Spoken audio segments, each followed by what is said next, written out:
Good afternoon class. Today we will see medical subject nursing. In that subject we will see our new disease in circulatory disorder which is myocardial infarction. तर पहिले myocardial इन्फ्रॅक्शन म्हणजे काय, त्याचे meanings म्हणजे काय ते बघूया. Myocardial इन्फ्रॅक्शन म्हणजे काय होतं, म्हणजे formation of localise necrotic area within the myocardium. Myocardium हा एक लेअर आहे हदचा. आपण फर्स्ट इयरला ॲनाटॉमी अँड फिजिओलॉजीमध्ये पाहिजे. त्याच्यामध्ये काय होतं, एक नेक्रोटिक एरियामध्ये मायोकार्डियलच्या मायोकार्डियमच्या एरियामध्ये नेक्रोटिक एरियाचं फॉर्मेशन होतं. Usually follow sudden coronary mobilization and abrupt cessation of the blood and oxygen flow to the heart muscle. Necrotic area formation झाल्यामुळे काय होतं, जो काही ब्लड फ्लो आहे आणि ऑक्सिजन फ्लो आहे त्याच्यामध्ये बॅरियर्स येतात. त्याच्यामुळे जे ब्लड फ्लो आणि ऑक्सिजन फ्लो हार्ट मसलला बरोबर पोहोचत नाही. Prolong ischaemia more than 35 to 45 minutes produce irreversible damage and necrosis of the myocardium. जर इस्चेमिया म्हणजे loss of the oxygen supply to the particular organ. जर प्रोलॉन्ग इस्चेमिया झालेला असेल, प्रोलॉन्ग म्हणजे किती टाईमपर्यंत 30 ते 45 मिनटापर्यंत, त्याच्यामुळे काय होतं, हा एक ह्याच्यामुळे इरिव्हर्सिबल डॅमेज होतं, जसं मायोकार्डियम रिजनला, आणि नेक्रोसिस फॉर्मेशन होतं. तर हे होतं मिनिंग होतं त्याचं, मायोकार्डियल इन्फ्रॅक्शनचं मिनिंग. नेक्स्ट आहे रिस्क फॅक्टर काय आहे त्याच्यात, मॉडिफायबल आणि नॉन मॉडिफायबल. तर पहिले बघूया मॉडिफायबल म्हणजे ज्याच्यामध्ये आपण चेंजेस करून तो डिसीज ठीक करू शकतो. अर्ली प्रिव्हेन्शन, अथेरोस्क्लेरोसिस आपण लास्ट लेक्चरमध्ये बघितलं होतं. CAD coronary artery disease, इम्पेअर्ड glucose intolerance. जो कोणाला डायबिटीज मायलायटिस असेल त्या कंडिशनमध्ये आपण एक्स्टर्नल इन्सुलिन देऊन ग्लुकोजचे लेवल नॉर्मल करून हा डिसीज होण्यापासून वाचू शकतो. मायोकार्डियल इन्फ्रॅक्शन होण्यापासून पेशंटला प्रिव्हेंट करू शकतो. ऑब्विसली त्याला डाएट मॅनेजमेंट आणि वेट लॉस मॅनेजमेंट प्रोव्हाइड करायचं. Elevated Serum ट्रायग्लिसराइड, LDL low density lipids, LDL म्हणजे low density lipids and cholesterol levels. जर बॉडीमध्ये Serum ट्रायग्लिसराइड, LDL low density lipids आणि कोलेस्ट्रॉल लेवलची जर मात्रता वाढली असेल, प्रमाण वाढले असेल, तर त्याच्यामध्ये आपण डाएटरी मॉडिफिकेशन करून एक्स्टर्नल सप्लिमेंट देऊन आपण ते एलिव्हेट झालेले जे एलिमेंट्स आहेत ते आपण नॉर्मल लेवलला आणू शकतो. Decrease Serum high density lipids level, जो पण हाय डेन्सिटी लिपिड लेवल आहे त्याच्यामध्ये आपण डिक्रीज करायचं. स्मोकिंगला सिचेशन प्रोव्हाइड करायचं, म्हणजे पेशंटला स्मोकिंग अवॉइड करायला सांगायचं. Excessive intake of the saturated fats and carbohydrate and salts. जर पेशंट एक्सेसिव्ह अमाऊंटमध्ये सॅच्युरेटेड फॅट, कार्बोहायड्रेट, सॉल्टचं इंटेक करत असेल तर त्याच्यावरती डाएटरी मॉडिफिकेशन करून न्यू डाएट देऊन पेशंटला आपण मायोकार्डियल इन्फ्रॅक्शन होण्यापासून प्रिव्हेंट करू शकतो. सेडेंटरी लाईफस्टाईल, जर पेशंट कुठल्याही प्रकारचे असे ड्रग यूज करत असेल, ॲम्फेटामाइन्स, त्याला बोलतो आपण सापू किंवा कोकेन. स्ट्रेस असेल पेशंटमध्ये तर तो स्ट्रेस आपण बिहेवियरल थेरपी किंवा स्ट्रेस थेरपी देऊन सायकोलॉजिस्ट करतात हे थेरपी प्रोव्हाइड करून आपण पेशंटचा स्ट्रेस कमी करून मायोकार्डियल इन्फ्रॅक्शन होण्यापासून वाचू शकतो. टाईप A पर्सनॅलिटी हे सगळे सायकॅट्रिक डिसऑर्डर आहे. Type A, type 2, type B, type C. तर टाईप Aमध्ये कुठले येतात, aggressive, competitive attitude, addiction to work and chronic patience. तर हे आहेत सगळे मॉडिफायबल रिस्क फॅक्टर्स. आणि नॉन मॉडिफायबल रिस्क फॅक्टर कोणते, जेणेकरून पेशंटला मायोकार्डियल इन्फ्रॅक्शन होऊ शकतं. Age beyond 45 years of age, genetic predisposition असेल, म्हणजे फॅमिली हिस्ट्रीमध्ये कोरोनरी आर्टरी डिसीज असेल किंवा अर्ली कोरोनरी डिसीज असेल. रेसमध्ये म्हणजे मोस्ट ऑफली कोणाला होतात हे मायोकार्डियल इन्फ्रॅक्शन, अमेरिकन्स असतात किंवा आफ्रिकन्स किंवा हिस्टॅपॅनिक किंवा लॅटिनो या पीपलमध्ये आपल्याला मायोकार्डियल इन्फ्रॅक्शनचा जो इन्सिडेन्स रेट आहे या ठिकाणी आपल्याला जास्त बघायला भेटतो. नेक्स्ट आहे सेक्स. सेक्समध्ये मेल हा मोर ससेप्टेबल आहे दॅन प्रीमेनोपॉजल वुमेन, म्हणजे ज्यांचं मेनोपॉज झालेलं नाही आहे वुमेनचं त्यांच्यापेक्षा मेनमध्ये आपल्याला जास्त बघायला भेटतं. Although incidence is rising among women who smoke and take hormonal contraceptives. आणि अशा फिमेलमध्ये आपल्याला हा डिसीज बघायला भेटतो ज्या कोणी स्मोक करत असतील किंवा हार्मोनल कॉन्ट्रासेप्टिव्स घेत असतील त्यांच्यामध्ये पण आपल्याला मायग्रेन इन्फ्रॅक्शन डिसीज हा बघायला भेटतो. Incidence in post menopausal women is equal to men. Women have higher morbidity and mortality rates than men. वुमेनमध्ये हा मॉर्टेलिटी आणि मॉर्बिडिटी हा जास्त असतो कोणापेक्षा, मेलपेक्षा. Older and have more pre-existing disease when myocardial infarction occurs. Women delay seeking treatment longer than men do.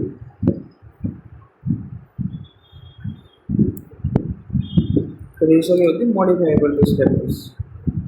Next causes काय काय आहेत myocardial इन्फ्रॅक्शनचे, कशामुळे मायोकार्डियल इन्फ्रॅक्शन होते.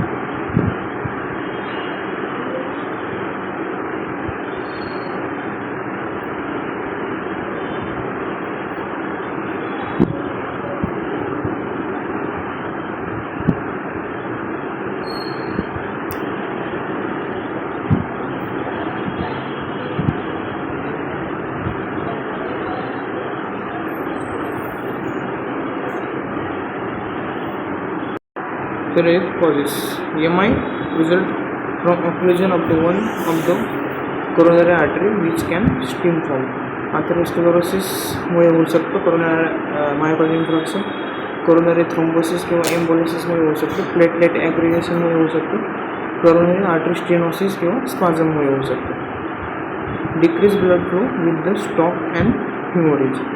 जर ब्लड फ्लोमध्ये डिक्रीज झालेला असेल किंवा स्टॉप झालेला असेल किंवा हिमोरेज झालेला असेल म्हणजे ब्लिडिंग झालेलं असेल त्या कंडिशनमध्ये पण आपल्याला मायोकार्डियल इन्फ्रॅक्शन बघायला भेटतं. ज्याने डायरेक्ट ट्रॉमा, जर हार्टला डायरेक्ट ट्रॉमा झालेला असेल त्या कंडिशनमध्ये. तर ह्या डायग्राममध्ये तुम्हाला दाखवलेलं आहे की कोरोनरी आर्टरी थ्रोम्बोसिसचं आपण हार्टमध्ये बघितलं तर कशा पद्धतीने दिसतं ते ह्या डायग्राममध्ये तुम्हाला स्पष्ट दिसून जाईल.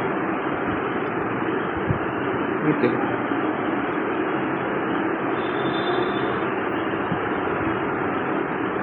तर नेक्स्ट आहे पॅथोफिजिओलॉजी. पॅथोफिजिओलॉजी काय याची बघा, तर आत्ता बघितलेले आपण रिस्क फॅक्टर किंवा कॉजेस, त्याला बोलतो प्रिडिस्पोजिंग फॅक्टर्स. त्याच्यामुळे काय होतं, प्रीमॅच्युअर ॲक्सेलरेट ॲथेरोस्क्लेरोसिस होतं. त्याच्यामुळे काय होतं, ॲथेरोस्क्लेरोसिस झाल्यानंतर जो progressive narrowing of the blood vessel होतं आणि risk for excessive blood clot formation. Narrowing होतं ब्लड व्हेसलचं आणि ब्लड क्लॉट फॉर्मेशन होण्याचे चान्सेस वाढतात. ब्लड व्हेसलमध्ये नॅरोइंग झाल्यामुळे काय होतं, इस्चेमिया होतो कुठं, हार्ट मसलला. आणि ब्लड क्लॉट फॉर्मेशन झाल्यामुळे काय होतं, थ्रोम्बोएम्बोलिसिस होतं. ह्या दोघांमुळे काय होतं, इस्चेमिया आणि थ्रोम्बोएम्बोलिसिसमुळे हायपोक्सिया होतं. हायपोक्सिया झाला की नेक्रोसिस होतं. नेक्रोसिस झाले की 3 गोष्टी होतात, अनएरोबिक टू अनएरोबिक मेटाबॉलिझम, हे 12th सायन्समध्ये झालेले, release of lysosomal enzyme and myocardial contractibility. Anaerobic to anaerobic मेटाबॉलिझममध्ये काय होतं, लॅक्टिक ॲसिड फॉर्मेशन होतं. त्याच्यानंतर चेस्ट पेन दिसायला लागतं पेशंटमध्ये. त्याच्यानंतर रिलीज ऑफ द लायझोसोमल एन्झाईम झाल्यानंतर काय होतं, अलर्ट डिपोलरायझेशन होतं आणि अलर्ट रिपोलरायझेशन होतं. मायोकार्डियल कॉन्ट्रॅक्टिबिलिटी झाल्यामुळे काय होतं, कार्डियक आउटमध्ये चेंजेस असतात आणि रिनल इस्चेमिया किंवा ऑलिगोयुरिया होतो. या तिन्हीमुळे मायोकार्डियल इन्फ्रॅक्शन होतं. ही आहे एवढी याची पॅथोफिजिओलॉजी. एकदम इझी, सोपी.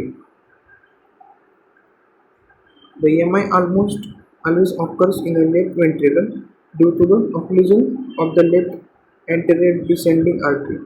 त्यालाच LADA म्हणतात आणि often significantly depress left ventricular FNC.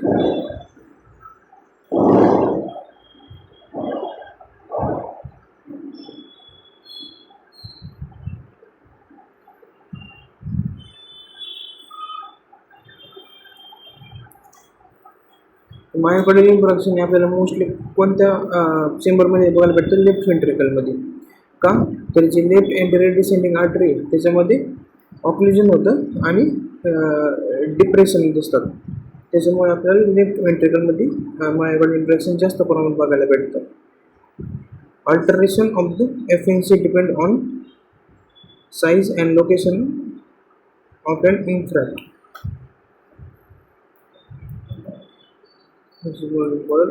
तर 3 एरियाज आहेत ज्याच्यामध्ये MI डेव्हलप होते. 3 एरिया कुठले? Zone of infarction, zone of injury, zone of ischaemia. Zone of infarction झाल्यानंतर ECG मध्ये काय चेंजेस असतात बघा.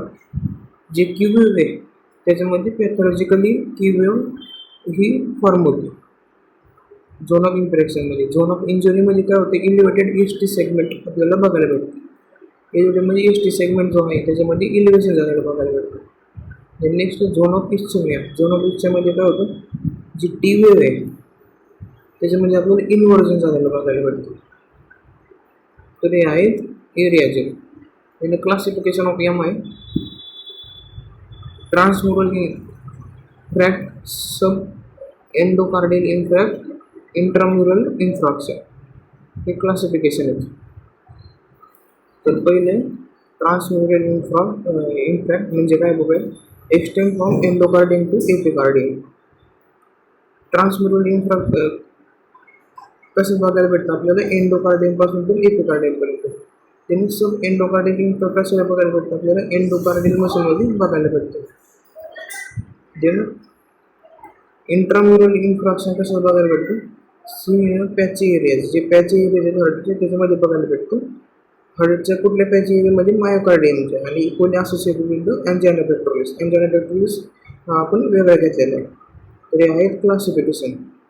देन कॉम्प्लिकेशन्स काय काय MIचे? डिसरिथमिया होतो पेशंटमध्ये, cardiogenic shock, pericarditis, inflammation of the pericardium, rupture of the myometrium, ventricle aneurysm, chronic heart failure, then Dressler syndrome. हे कॉम्प्लिकेशन्स आहेत MIचे.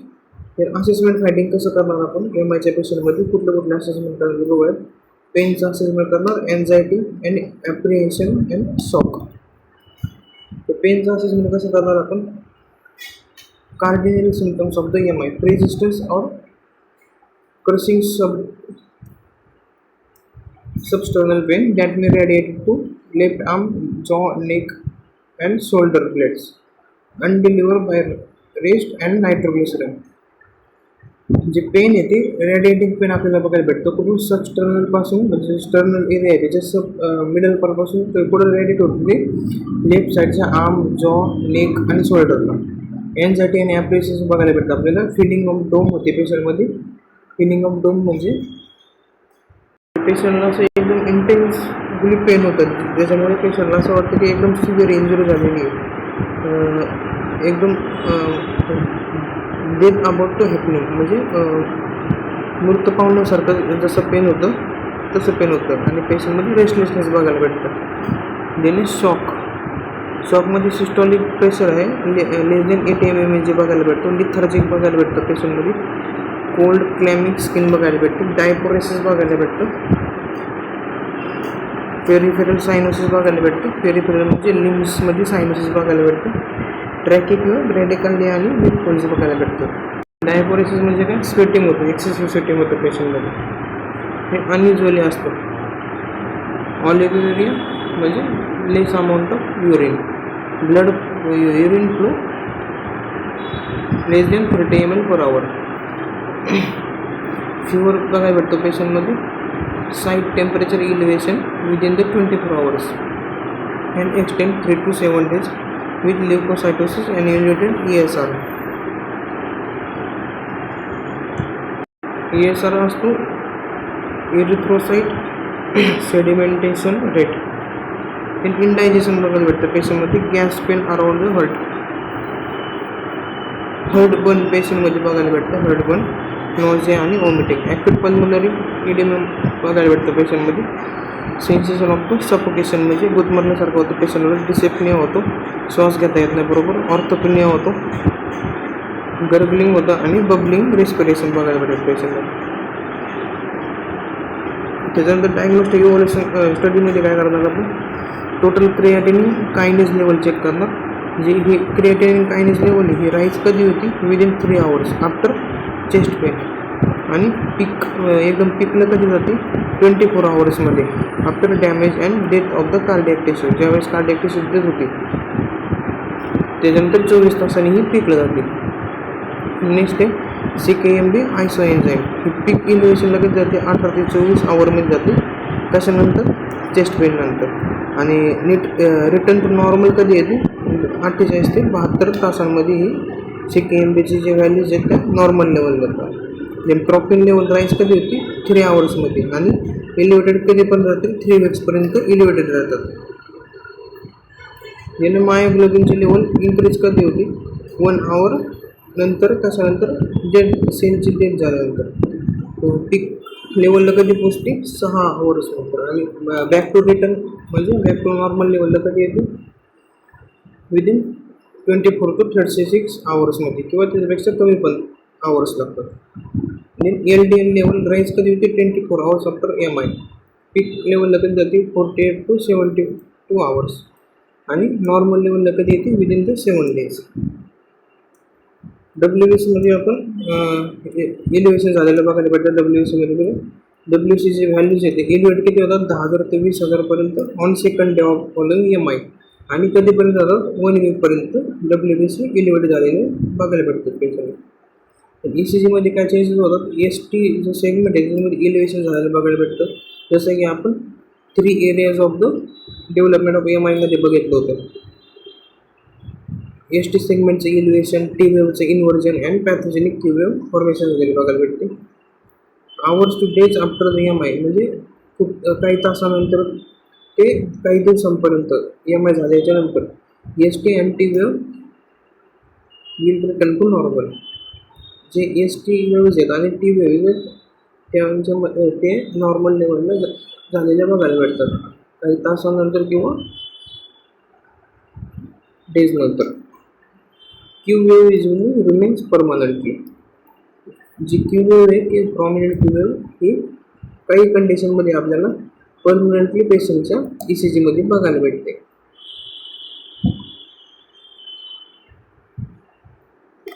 डायग्नोस्टिक टेस्ट कोणत्या आहेत ॲक्यूट टेस्टसाठी एक्सरसाइज टॉलरन्स टेस्ट किंवा स्ट्रेस टेस्ट आहे. नेक्स्ट आहे थॅलियम स्कॅन टेस्ट आहे. मल्टीग्रेडेड cardiac pole imaging scan आहे. कार्डियक कॅथेटरायझेशन आहे. तर थॅलियम स्कॅनमध्ये काय करतो आपण जो इस्चेमे आणि नेक्रोटिक मसल आहे त्यांना असेच करतो. मल्टीग्रेटेड कार्डियक पोल इमेजिंग स्कॅनमध्ये काय करतो इलिव्हेटेड लेफ्ट वेंट्रिकल FCN करतो. FCN म्हणजे काय फुल्ली कन्व्हेन्शनल नेटवर्क. कार्डियक कॅथेटरायझेशनमध्ये काय करायचं असतं जे एक्सटेंड आणि लोकेशनवरती बेस करतं आहे of obstruction of the coronary arteries. त्याच्यामध्ये आपण कार्डियक कॅथेटरायझेशन करतो एक्सटेंड करतो आणि लोकेशनला ऑब्स्ट्रक्ट करून डायलेट करतो. कोलॅबोरेटिव्ह मॅनेजमेंटमध्ये काय मेडिसिन घेतो आपण कोलॅबोरेटिव्ह मॅनेजमेंटमध्ये ॲनालिसिस प्रोव्हाइड करतो. कशासाठी रिलीफ पेन रिलीफ करण्यासाठी. ह्याच्यामध्ये काय ॲडमिनिस्टर करतो आपण IV मॉर्फिन सल्फेट किंवा लिडोकेन किंवा नायट्रोग्लिसरीन. थ्रोम्बोलायटिक थेरपीमध्ये आपण त्यासाठी देतो जे काय क्लॉट फॉर्मेशन झालेले आहेत ते मेल्ट आउट होण्यासाठी. तर ह्याच्यामध्ये काय करतो आपण काय काय देतो streptokinase urokinase tissue plasminogen activator त्यालाच TPM बोलतात. तर administration is most critical between the 3 to 6 hours after initial introduction has occur. Detect for occult bleeding during and after the thrombolytic therapy. असेच neurologic status changes may indicated GI bleeding और cardiac tamponade. Thrombolytic therapy देताना आपण neurological स्टेटसमध्ये काही changes होतात ते असेच करतो. तर ह्याच्यामध्ये पण मेनली कुठले चेंजेस बघायला भेटतात GI ब्लिडिंग बघायला भेटते आणि कार्डियक टेम्पोनल बघायला भेटतं. अँटीकोॲग्युलंट आणि अँटीप्लेटलेट मेडिकेशन देतो आपण पेशंटला. आणि अदर मेडिकेशनमध्ये बिटा ॲड्रेनर्जिक ब्लॉकिंग एजंट आणि डायझेपिम त्यालाच व्हॅलियम बोलतात. तर ट्रीटमेंट आहे तर ट्रीटमेंटमध्ये गोल्स काय काय सेट करायचं आपण MIच्या पेशंटमध्ये prevention of the further tissue injury. जे काही फर्दर टिश्यू इंजरी होणार आहे त्याच्यापासून ऑलरेडी प्रिव्हेन्शन घ्यायचं. Initiation of the infarct size maximum myocardial tissue perfusion and reduce myocardial tissue demands. जे काय मायोकार्डियल टिश्यूमध्ये परफ्युजन होणार आहे त्याच्यामध्ये आपण मॅक्झिमाइज करायचा आणि जो डॅमेज होणार आहे मायोकार्डियल टिश्यूला तो रिड्यूस करायचा. ऑक्सिजन सप्लाय पेशंटला करायचा थ्रू नेझल कॅन्युला. कार्डियाक मॉनिटरिंग करायचं पेशंटमध्ये का तर डिसरिथमियामध्ये पेशंट जाऊ नये म्हणून. परक्युटेनियस ट्रान्सफर करून अँजिओप्लास्टी म्हणजे स्टेन टाकून त्या ज्या आर्टरीमध्ये नॅरोइंग झालेली तिथे स्टेन टाकून ती आर्टरी नॉर्मल लेवलला फुकवायची जेणेकरून ब्लड फ्लो आणि ऑक्सिजन फ्लो हार्ट मसलला प्रॉपर पोहोचल. नर्सिंग डायग्नोसिसमध्ये काय काय येतात? Acute pain, decrease cardiac output, ineffective tissue perfusion, त्याच्यामध्ये cardiac pulmonary excessive fluid volume, imbalance nutrition, less than body requirement, fatigue बघायला भेटतं. ॲक्टिव्हिटी इंटॉलरन्स होती पेशंटमध्ये. इनइफेक्टिव्ह सेक्शुअलिटी पॅटर्न्स बघायला भेटतात पेशंटमध्ये. अँझायटी, इनइफेक्टिव्ह कोपिंग मॅनेजमेंट बघायला भेटतं आणि इनइफेक्टिव्ह डिनाइन मॅनेजमेंट बघायला भेटतं. तर नर्सिंग डायग्नोसिस. नर्सिंग मॅनेजमेंट आहे ऑक्सिजन थेरपी प्रोव्हाइड करायची, मॉनिटर कार्डिओव्हास्क्युलर चेंजेस करायचे, पेशंटला सेमी फॉलोअर्स पोझिशन प्रोव्हाइड करायचे. जर पेशंट फॅटिक अँझायटी असेल तर त्याला सायकोलॉजिकल सपोर्ट प्रोव्हाइड करायचा. मॉनिटरमध्ये काय करायचं आपण ॲज अ नर्स मॉनिटर काय करायचं डिसरिथमिया मॉनिटर करायचं, ECG ट्रेकिंग करायचं, व्हेस्क्युलर सिस्टीममध्ये काय चेंज होते चेक करायचे.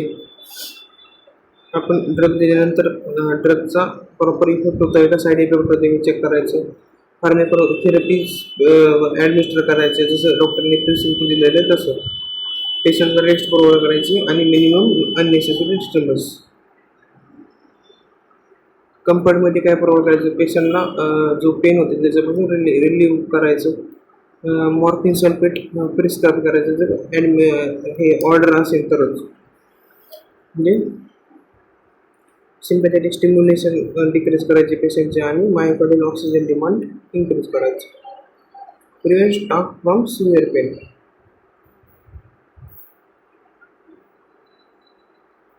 रेस्टमध्ये काय प्रोव्हाइड करायचं पेशंटला प्रॉपर रेस्ट प्रोव्हाइड करायचे. डायझापाइन ॲडमिनिस्टर करायचं जर ऑर्डर असेल तर.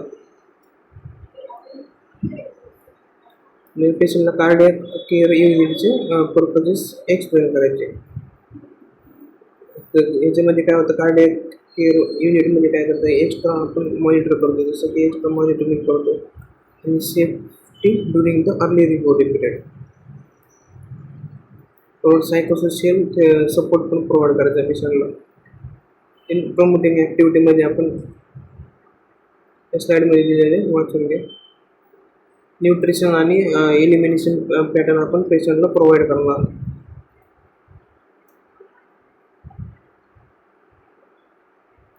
पेशंटला अँझायटी आणि फिलिंग ऑफ वेलबिंगपासून प्रिव्हेंट करणार. तर हे सगळं होतं मायोकार्डियल इन्फ्रास्ट्रक्चर. इम्पॉर्टंट चॅप्टर आहे.